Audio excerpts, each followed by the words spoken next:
Aprendizagem motora. A aprendizagem motora refere-se, em um sentido mais amplo, às mudanças nos movimentos de um organismo que acabam por refletir mudanças na estrutura e função do sistema nervoso. O aprendizado motor ocorre em escalas de tempo e graus de complexidade variados. Os humanos aprendem a andar ou falar ao longo dos anos, todavia continuam a se ajustar às mudanças de altura, peso, força e outros ao longo de suas vidas. O aprendizado motor permite que os animais ganhem novas habilidades e melhora a suavidade e a precisão dos movimentos, em alguns casos através da calibragem de movimentos simples como os reflexos. A pesquisa de aprendizagem motora frequentemente considera variáveis contribuintes para a formação do programa motor, isto é, comportamento motor habilidoso subjacente, sensibilidade dos processos de detecção de erros e força dos esquemas de movimento, ver, programa motor. A aprendizagem motora é, relativamente permanente, já que a sua capacidade de responder apropriadamente é adquirida e retida. Ganhos temporários no desempenho durante a prática ou em resposta a alguma perturbação são frequentemente denominados de adaptação motora, uma forma transitória de aprendizagem. A pesquisa neurocientífica sobre aprendizagem motora preocupa-se com as partes representantes dos movimentos e programas motores do cérebro e da medula espinhal e como o sistema nervoso processa a resposta a fim de alterar a conectividade e as forças sinápticas. Em um nível comportamental, a pesquisa se concentra no projeto e no efeito dos principais componentes que impulsionam a aprendizagem motora, ou seja, na estrutura da prática e na resposta. O tempo e a organização da prática podem influenciar a retenção de informações, a exemplo como as tarefas podem ser subdivididas e praticadas, veja também práticas variadas, e a forma precisa de uma resposta pode ser de influência na preparação, antecipação e orientação do movimento. Abordagem comportamental, estrutura da prática e interferência contextual. A interferência contextual foi originalmente definida como interferência funcional responsável pelo melhoramento da memória na aprendizagem. O efeito de interferência contextual é o efeito na aprendizagem do grau de interferência funcional encontrado em uma situação prática quando diversas tarefas devem ser aprendidas e praticadas juntas. A variabilidade da prática, ou prática variada, é um componente importante para a interferência contextual, pois ela acaba por colocar variações da tarefa na aprendizagem. Embora a prática variada possa levar a um desempenho insatisfatório durante a fase de aquisição, ela é importante para o desenvolvimento dos esquemas, os quais são responsáveis pela montagem e pela melhor retenção e transferência da aprendizagem motora.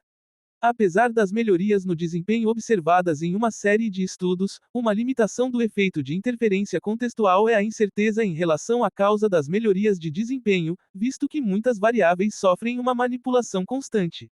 Em uma revisão literária, os autores identificam a existência de poucos padrões para explicar as melhorias em experimentos que utilizam o paradigma de interferência contextual. Apesar de não existirem padrões na literatura, áreas comuns ou limitações que justifiquem os efeitos de interferência ocorreu a identificação de. Ainda que as habilidades aprendidas exigissem movimentos do corpo inteiro, a maioria das tarefas possuía uma característica em comum: todas elas continham componentes capazes de ser isolados. A maioria dos estudos apoiadores do efeito de interferência empregaram movimentos lentos, os quais permitiram ajustes de movimento durante a sua execução. Segundo alguns autores, a transferência bilateral é possível de ser obtida através de condições alternativas práticas, visto que uma fonte de informação pode se desenvolver em ambos dos lados do corpo. Independentemente das melhorias observadas nesses estudos, os efeitos de interferência não seriam atribuídos às suas melhorias e teria sido uma coincidência das características da tarefa e do cronograma de prática. A terminologia de habilidades complexas não foi bem definida. As manipulações procedimentais, que variam entre os experimentos, por exemplo, alterando-se a similaridade entre as tarefas, foram citadas como contribuintes para a complexidade das habilidades.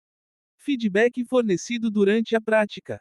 O feedback é considerado uma variável crítica para a aquisição de habilidades e é amplamente definida como qualquer tipo de informação sensorial relacionada a uma resposta ou a um movimento.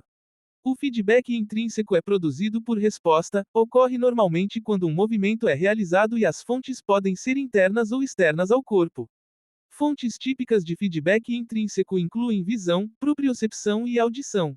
Enquanto o feedback extrínseco é uma informação aumentada fornecida por uma fonte externa em adição ao feedback intrínseco. O feedback extrínseco às vezes é classificado como o conhecimento do desempenho ou conhecimento dos resultados.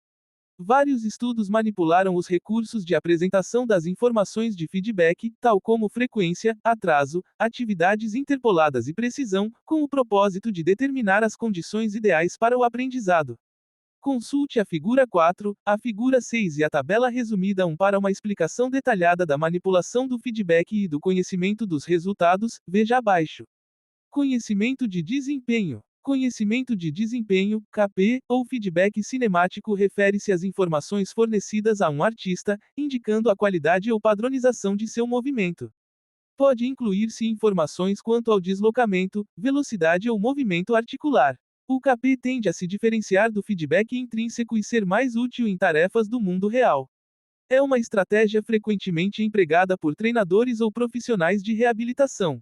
Conhecimento dos resultados. Conhecimento dos resultados, KR, é definido como uma informação extrínseca ou aumentada fornecida a um performer após uma resposta, indicando o sucesso de suas ações em relação a uma meta ambiental. KR pode ser redundante em conjunto com o feedback intrínseco, especialmente em cenários do mundo real. No entanto, em estudos experimentais, ele refere-se às informações fornecidas além das fontes de feedback que são automaticamente recebidas quando uma resposta é feita, ou seja, o feedback produzido pela resposta. Normalmente, o KR também é verbal ou verbalizável. O impacto do KR na aprendizagem motora foi bem estudado e algumas implicações são descritas a seguir. Design experimental e conhecimento dos resultados. Com frequência, os experimentadores falham na separação do aspecto relativamente permanente de mudança na capacidade de resposta, isto é, indicativo de aprendizagem, dos efeitos transitórios, isto é, indicativo de desempenho. Na busca de dar conta disso, foram então criados projetos de transferência os quais acabam por envolver duas fases distintas. Para visualizar tal projeto de transferência, imagine uma grade 4x4. Os títulos das colunas podem ser intitulados de Experiência número 1 e Experiência número 2 e podem indicar as condições que você deseja comparar. Os títulos das linhas são intitulados Aquisição e Transferência, em que o bloco de aquisição, 2 colunas, contém as condições de teste nas quais alguma variável é manipulada, ou seja, diferentes níveis de KR são aplicados e grupos divergentes recebem tratamentos diferentes. Este bloco representa os efeitos transitórios de KR, ou seja, seu desempenho. O bloco de transferência, 2 colunas, contém as condições de teste nas quais essa variável é mantida como constante, ou seja, com um nível comum de KR aplicado, normalmente uma condição sem KR. Quando apresentado a uma condição sem o KR, esse bloco é uma representação dos efeitos persistentes do KR, ou seja, a aprendizagem. Por outro lado, se esse bloco é dado a assuntos em um formato onde o KR está disponível, os efeitos transitórios e persistentes do KR são complicados e não podem ser interpretados para efeitos de aprendizagem. Após um período de descanso, as mudanças na capacidade de resposta, isto é, os efeitos, são consideradas aquelas atribuídas à aprendizagem, e o grupo com o desempenho mais eficaz é aquele que mais aprendeu. Papel funcional do conhecimento dos resultados e potencial confusão de efeitos. O KR aparenta possuir diversas funções diferentes, algumas das quais podem ser vistas como temporárias ou transitórias, ou seja, efeitos de desempenho. 3 dessas funções incluem 1. Motivação, 2. Função associativa e 3. Orientação. A influência motivacional tem a possibilidade de aumentar o esforço e o interesse do executor na tarefa em questão, assim como manter esse interesse uma vez que o KR seja removido. Ainda que a síntese de interesse na tarefa para fins de desempenho e aprendizagem seja importante, até que ponto isso acaba por afetar a aprendizagem ainda é algo desconhecido. A função associativa de KR provavelmente está envolvida na formação de conexões entre estímulo e resposta, isto é, lei do efeito. Todavia, tal efeito adicional não é capaz de explicar as descobertas em tarefas de transferência que manipulam a frequência relativa de KR, em específico, a diminuição da frequência relativa que resulta em um aprendizado aprimorado. Para uma discussão alternativa sobre como o KR tem a possibilidade de calibrar o sistema motor para o mundo externo, veja a teoria do esquema no programa motor. O papel de orientação do KR é provavelmente o mais influente para a aprendizagem, já que tanto as fontes de feedback internas quanto as externas executam um papel de orientação no desempenho de uma tarefa motora. Conforme o executor é informado sobre os erros no desempenho da tarefa, a discrepância pode ser utilizada no melhoramento contínuo do desempenho nas tentativas seguintes. No entanto, a hipótese de orientação postula que o fornecimento de muito feedback externo e aumentado, por exemplo, KR, durante a prática pode fazer com que o aluno desenvolva uma dependência prejudicial dessa fonte de feedback. Tal ação tem a possibilidade de liderar a um desempenho superior durante a prática, porém a um desempenho ruim na transferência, uma indicação de aprendizado motor deficiente. Ademais, tal ocorrência implica que, à medida que o executante melhora, as condições de KR devem ser adaptadas de acordo com a habilidade do executor e a dificuldade da tarefa em busca da maximização do aprendizado. Veja, quadro de pontos de desafio. Especificidade da hipótese de aprendizagem. A especificidade da hipótese de aprendizagem sugere que a aprendizagem contém uma maior eficácia quando as sessões de prática incluem condições ambientais e de movimento que se assemelham às exigidas durante a execução da tarefa, replicando o nível de habilidade-alvo e o contexto para o desempenho. P. 194. Isso sugere que o benefício da especificidade na prática ocorre devido à combinação do aprendizado motor com a prática física durante o esporte ou habilidade aprendida. P. 90. Ao contrário das crenças anteriores, o aprendizado de habilidades é realizado alternando-se entre o aprendizado motor e o desempenho físico, fazendo com que as fontes de feedback realizem um trabalho conjunto. O processo de aprendizagem, especialmente em relação a uma tarefa difícil, sucede na criação de uma representação da tarefa na qual todas as informações relevantes relativas ao desempenho da tarefa são integradas. Essa representação torna-se intimamente associada ao aumento da experiência na execução da tarefa. Como resultado, remover ou adicionar uma fonte significativa de informação após um período de prática onde ela estava presente ou não causa a deterioração do desempenho. A alternância de aprendizagem motora e prática física pode levar a um ótimo, se não melhor, desempenho em oposição a uma prática somente física. Abordagem fisiológica. O cerebelo e núcleos da base são essenciais para o aprendizado motor. Como resultado da necessidade universal de um movimento devidamente calibrado, não é surpreendente que o cerebelo e os núcleos da base sejam vastamente conservados nos vertebrados, dos peixes aos humanos. Por meio do aprendizado motor, o ser humano é capaz de atingir um comportamento muito habilidoso e, através do treinamento repetitivo, pode-se esperar um certo grau de automaticidade. E embora esse possa ser um processo refinado, muito se aprendeu com o estudo de comportamentos simples. Esses comportamentos incluem condicionamento no piscar os olhos, aprendizagem motora no reflexo vestíbulo ocular e vocalização das aves. Pesquisas na Aplysia californica, uma lesma do mar, proporcionou um conhecimento detalhado dos mecanismos celulares de uma forma simplória de aprendizado. Um tipo de aprendizagem motora ocorre durante a operação de uma interface cérebro-computador. A exemplo, Mikhail Lebedev, Miguel Nicoleles e seus colegas demonstraram recentemente a neuroplasticidade, a qual resultou na incorporação de um atuador externo controlado por interface cérebro-computador inserida na representação neural do sujeito. Em um nível celular, o aprendizado motor é manifestado nos neurônios do córtex motor. Através da utilização da análise de uma única célula como técnica de registro, o Dr. Emílio Bizzi e seus colaboradores demonstraram que o comportamento células específicas, conhecidas como células de memória, pode sofrer alterações duradouras com prática. O aprendizado motor também é realizado em um nível músculo-esquelético. Cada neurônio motor do corpo inerva uma ou mais células musculares e, em conjunto, essas células formam o que é conhecido como unidade motora. Para que uma pessoa execute até mesmo a tarefa motora mais simples, deve existir a coordenação da atividade de milhares dessas unidades motoras. Parece que o corpo lida com esse desafio através da organização de unidades motoras em módulos de unidades cujas suas atividades encontram-se correlacionadas. Aprendizagem motora desordenada. Dispraxia. Deficiências associadas à dispraxia ou transtorno de coordenação do desenvolvimento, TCD, envolvem dificuldade no aprendizado de novas habilidades motoras, bem como um controle postural limitado e déficits na coordenação sensório-motora. Parece que crianças com TDC não conseguem aperfeiçoar o desempenho de tarefas motoras complexas somente através da prática. No entanto, há evidências de que um treinamento específico para cada tarefa pode melhorar o desempenho de tarefas mais simples. O prejuízo do aprendizado de habilidades pode estar correlacionado à atividade cerebral, particularmente, a uma redução da atividade cerebral em regiões associadas à prática da coordenação motora. Apraxia. A aprendizagem motora tem sido aplicada na recuperação do AVC e a neuroreabilitação, pois a reabilitação geralmente é um processo de reaprendizagem das habilidades perdidas por meio da prática ou treinamento. Apesar dos fisiatras utilizarem a prática como principal componente de uma intervenção, ainda há permanência de uma lacuna entre o controle motor e a pesquisa de aprendizagem motora e a prática da reabilitação. Paradigmas comuns da aprendizagem motora incluem os paradigmas braço de robô, nos quais os indivíduos são encorajados a resistir contra um dispositivo portátil durante movimentos de braço específicos. Outro conceito importante na aprendizagem motora é a quantidade de prática implementada em uma intervenção.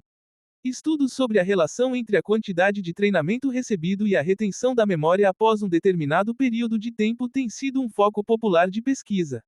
Demonstrou-se que o aprendizado excessivo leva a grandes melhorias na retenção de longo prazo e pouco efeito no desempenho. Os paradigmas da prática de aprendizagem motora compararam as diferenças de esquemas de prática divergentes e propuseram que a repetição dos mesmos movimentos não é suficiente no reaprendizado de uma habilidade, pois não está claro se a verdadeira recuperação do cérebro é obtida somente devido à repetição.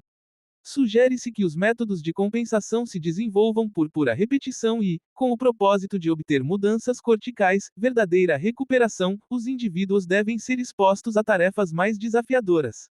A pesquisa a qual implementou o aprendizado motor e a prática de reabilitação tem sido usada na população de sequelados pelo derrame e inclui treinamento de habilidades braçais, terapia de movimento induzido por restrição, estimulação neuromuscular desencadeada por eletromiografia, terapia robótica interativa e reabilitação baseada em realidade virtual. Um estudo recente de condicionamento isquêmico foi fornecido por meio da inflação e deflação do medidor de pressão arterial no braço, com finalidade de se facilitar o aprendizado. Foi-se demonstrado pela primeira vez em humanos e animais que o condicionamento isquêmico é capaz de melhorar o aprendizado motor e que o aprimoramento é mantido ao longo do tempo. Os benefícios potenciais do condicionamento isquêmico se estendem muito além do AVC até outras populações de reabilitação neurológica, geriátrica e pediátrica. Essas descobertas foram publicadas nas notícias da Global Medical Discovery. Veja também: ciência cognitiva, memória processual, leitura adicional. Barreiros, J. Figueiredo, T. Godinho, M. 2007. The Contextual Interference Effect in Applied Settings, PDF. European Physical Education Review. 13 para 195-208, dói, 10, 1177 1.356.336 avos x07076876. Consultado em 3 de dezembro de 2013. Cópia arquivada, PDF, em 7 de dezembro de 2013. Hardwick RM, Hot C, Miau RC, Eichhoff SB, fevereiro de 2013. A Quantitative Meta-Analysis and Review of Motor Learning in the Human Brain. Neuroimage. 67 para 283-97. PMC 3.555.187. PMID 23.194.819, dói, 10,1016, J, Neuroimage, 2012,11, 020. Matara A, Ostrid J, janeiro de 2007. Neural Averaging in Motor Learning. J. Neurophysio. 97 para 220-8. PMID 17.021.025, dói, 10,152, JN, 00736, 2006. Chun e Cook, Anne, U. Lacotte, Marjorie H. 2001. Motor Control, Theory and Practical Application. Filadélfia, Lippincott e Williams Wilkins. ISBN 978-0-683-30643-9.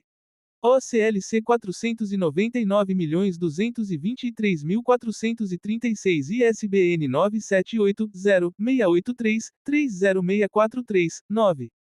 Shedmer, Reza, Wise, Steven P. 2005. The Computational Neurobiology of Hitting and Pointing, a Foundation for Motor Learning.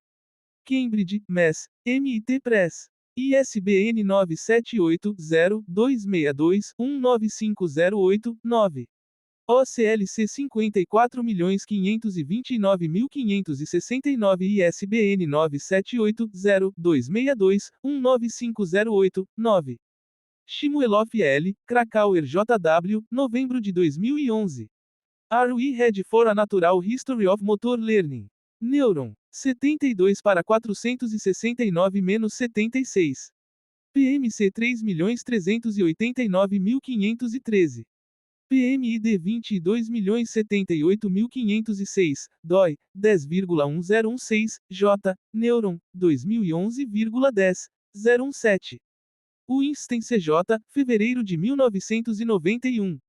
Knowledge of Results and Motor Learning Implications for Physical Therapy. Fister, 71 para 140-9. PMID 1.989.009, DOI, 10,1093, PTJ, 71, 2140. Consultado em 2 de dezembro de 2013. Cópia arquivada em 8 de outubro de 2016. Volpert DM, Diedrichsen J., Flanagan Jr., dezembro de 2011. Principles of Sensorimotor Learning, NET, Rev, NeuroC, 12, 739-51. PMID 22.033.537, DOI, 10,1038, NRN 3112. Yaroslav Blagoshiny e Eric Morro. Controle de um robô de fala por meio de um modelo interno baseado em rede neural ideal com restrições. IEEE Transactions on Robotics, volume 26, não, 1, pp. 142 a 159, fevereiro de 2010.